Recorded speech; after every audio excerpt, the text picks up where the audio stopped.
Okay, so have you ever woken up and felt super stiff? Yeah, pretty much every day. Especially like in the hips and lower back, right? Ugh, yeah. Especially if I've been, sitting all day. Yeah, same here. So frustrating. But guess what? We might actually have some solutions for that. Oh, really? We've been digging into some recommendations from a physical therapist, Dr. Dwayne Chioda, Okay, cool. and he's got this whole nighttime routine, 5 specific exercises that he says can really target hip and lower back stiffness and pain. Interesting. So, doing these before bed could help us wake up feeling better. Exactly. Okay, so the first exercise Dr. Chioda recommends is called the 90-90 hip stretch. 90-90? What's that? So you basically sit on the floor, right, and you bend one leg in front of you at a 90-degree angle, so your thigh is like pointing straight forward. Okay, got it. And then your other leg is bent behind you, also at a 90-degree angle, so your thigh is pointing straight back. Huh. So you're kind of in this, twisted sitting position. Exactly. And then you keep your back straight and lean forward over that front leg. Ooh, I can already feel that stretch just thinking about it. Right. Dr. Chioda actually calls this one a game changer for reducing stiffness and improving flexibility. He says to hold it for around 30 seconds on each side. Okay. He really emphasizes how this targets the internal and external rotation of your hip joint, which, who even thinks about that, right? Right. But I guess that rotation must be pretty important if he's calling it a game changer. Totally. He says that when those rotations are limited, it can make your hips feel stiff and even cause pain. And that pain can, radiate into your lower back and even down your legs. Oh, wow. So it's not just about the hips themselves. Nope, it's all connected. Good hip rotation helps with everything. Walking, bending over, even just turning in your chair. Makes sense. And I bet it even affects how you sleep. No, for sure. If your hips are all tight, it's going to mess with your sleep. All right, moving on to exercise number 2, the butterfly stretch. The butterfly. Sounds kind of cute. It is, but it's super effective. This one focuses on your groin and those inner thigh muscles, the adductors. Okay. You sit down, put the soles of your feet together, and let your knees fall out to the sides. Oh, yeah, I've done this one before. You know it. And then you just gently press your knees toward the floor. Yep. And if you want a deeper stretch, you can lean forward a little. Exactly. Hold it for about 30 seconds, and you should feel it in your inner thighs and groin. So this one helps with hip and lower back pain, too. That's what Dr. Chioda says. He explains that when those inner thigh muscles are tight, it can actually pull on your pelvis and mess with your hip and lower back alignment. Huh. Interesting. So by releasing those muscles, you take the pressure off your hips and back. Precisely. All right, ready for exercise number 3? Hit me with it. Okay. It's called the supine spine twist. Ooh, that one sounds a little more serious. It does, right? It's all about improving spinal flexibility. Which I definitely need. My back always feels so stiff. So for this one, you lie on your back with your knees bent and feet flat on the floor. Then you bring one knee towards your chest and twist it across your body to the other side.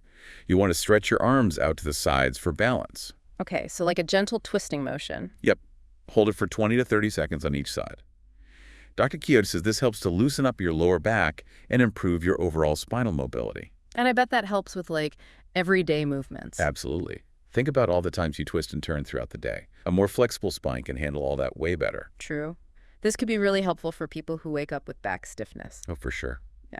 All right, 2 more to go. Exercise number 4 is the hip flexor stretch. Okay, I'm ready for this one. My hip flexors are always so tight. I hear you. It's that sitting all day thing again. Ugh, yeah. So how do we stretch those hip flexors? You kneel down on one knee, right? Yeah. With your other leg in front of you, foot flat on the floor, kind of like a half-kneeling lunge position. Got it. And then you gently push your hips forward, and you should feel the stretch in the front of that hip, the one where you're kneeling. Hold it for 20 to 30 seconds on each side. That feels amazing. Why is this one so important? Well, Dr. Chioda says that when your hip flexors are tight, they pull on your lower spine, and that can cause your back to curve too much. And that's a big reason why a lot of people have lower back pain. That makes sense. So stretching them helps to release that pull and straighten things out. Exactly. All right, last but not least, we have the glute bridge. Glute bridge. What's that one all about? This one's a little different because it's not just a stretch. It also helps to strengthen your glute muscles. Ooh, I like the sound of that. Strong glutes are always a good thing. Right. So you lie on your back, knees bent, feet flat on the floor. Then you press through your heels and lift your hips up towards the ceiling, squeezing those glutes at the top. Like a little bridge with your body? Yep. Hold it for a second or two, then slowly lower back down. Do 2 to 3 sets of 10 to 15 reps. Sounds like a good workout for the glutes, but how does that help with hip and lower back pain? Dr. Kyoto says that strong glutes help to stabilize your pelvis and support your lower back. If your glutes are weak, other muscles have to work harder, and that can lead to strain and pain. Oh, wow. So strengthening your glutes takes the pressure off those other muscles. Exactly. Plus, the movement itself helps to improve your spinal mobility, so it's a win-win. Awesome. So we've got the 90-90 hip stretch, the butterfly stretch, the supine spine twist, the hip flexor stretch, and the glute bridge. You got it. 5 exercises that could make a huge difference in how you feel when you wake up. And they all seem pretty easy to do.